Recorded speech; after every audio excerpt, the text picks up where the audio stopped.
বন্ধুরা বন্ধুরা বন্ধুরা আজকের 5 বছরের পুরানো জামা নিয়ে চলে এসেছি। এই 5 বছরের পুরানো জামা দিয়ে আমি কি করব? আমি পরবো? না না বাবা, আমি আবার এইসব পরতে পারি নাকি? এই ছোট ছোট জামাগুলো আমার কি হবে নাকি?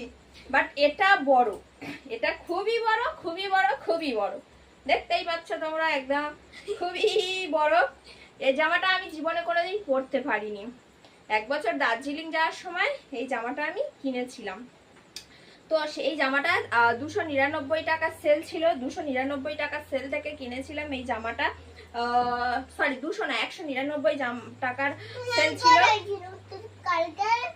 এটা আলমারিতে ছিল। তো সেই সেল থেকে কিনেছিলাম। একটা এই জামা দিয়েছে আর একটা উপরের টপ ছিল। তো টপটা আমার খুব পছন্দ হয়েছিল আর এটাও তখন পছন্দ হয়েছিল, বাট মা বলেছিল এটা খুবই বড়। আমি বলেছিলাম তলা থেকে কেটে নেবো।